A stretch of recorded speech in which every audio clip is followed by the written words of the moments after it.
Hello, everyone. This is my review. I went to breakfast at Tasty Barbecue and Beer Bar in Richmond. It is located at suite number 180, 7771 Westminster Highway in Richmond.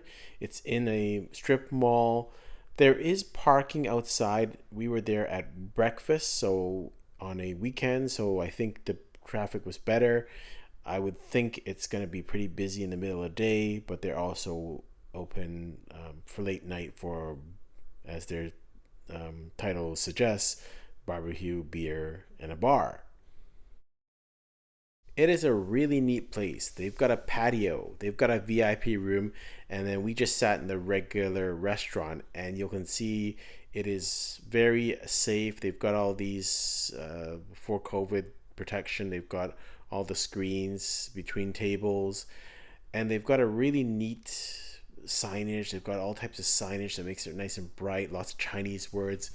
It's full on Chinese experience. So I really like this, and mostly we see a lot of people from China in the restaurant for breakfast. So it looks fairly authentic, and I think it's a different style of breakfast than you would see in Hong Kong style cafes.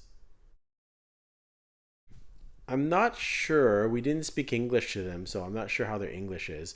Most of the staff speak Mandarin, and we were fortunate to have a staff member that spoke Cantonese to us, and we speak Cantonese.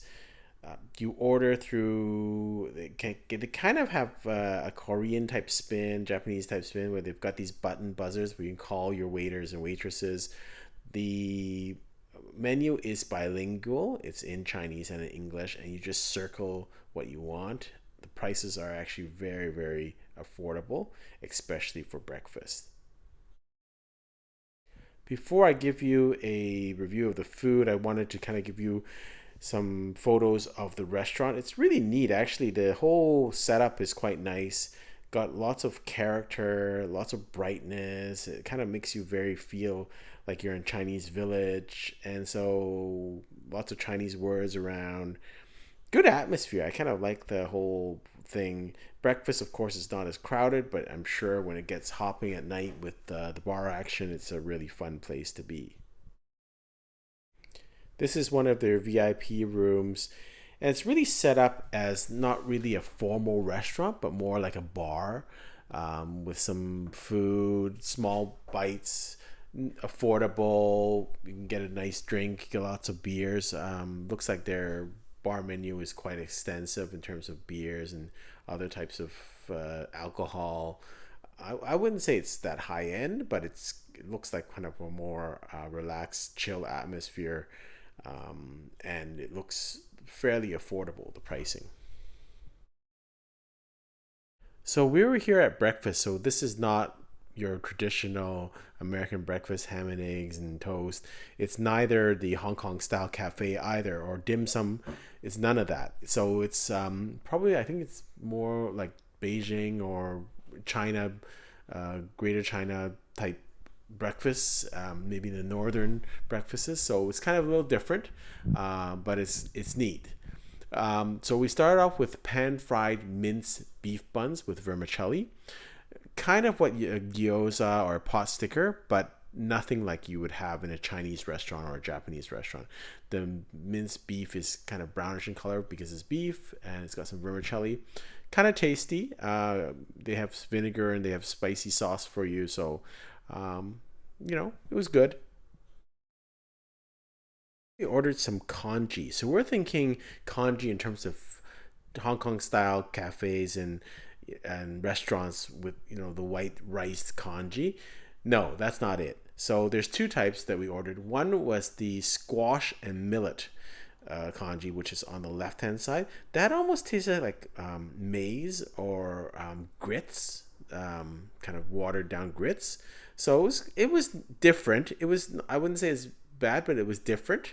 It was very little taste to it, so it's more like, yeah, like maize, I would say, or like kind of grits, that type of taste to it. And then the second one was, they called it the multi-grain congee.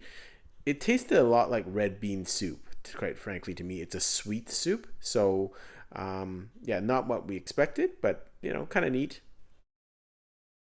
Next, we had some vegetarian buns, more like what you would see in Cantonese or Hong Kong style restaurants, like dim sum type offerings. The uh, stuffing inside was kind of brownish, so it's probably that's how they marinate things.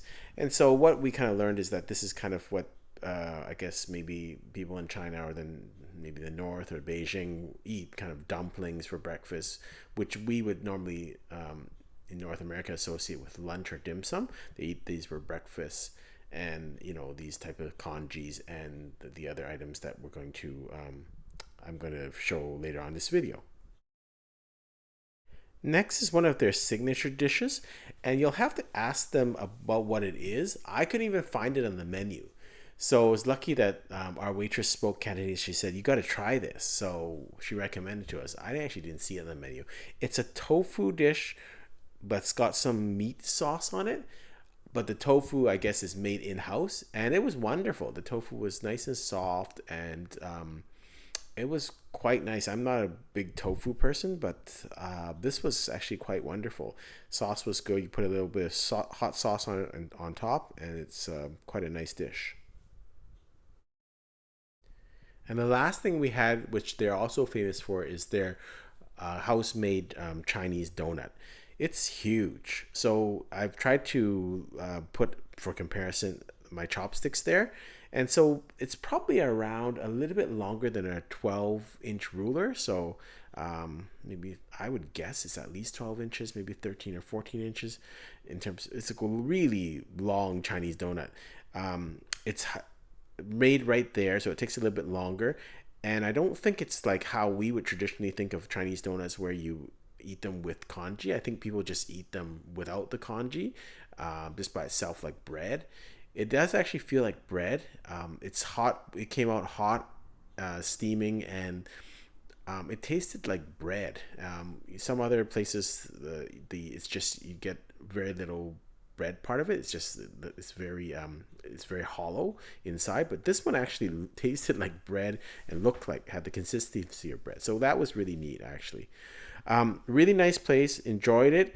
It's is for adventurous eaters, and the atmosphere is adventurous, not dangerous, but it's just adventurous in terms of it's different. And so it's somewhere to check out. Hope you like this. Please subscribe, give me your comments, and tell your friends about this channel. Until next time, happy eating.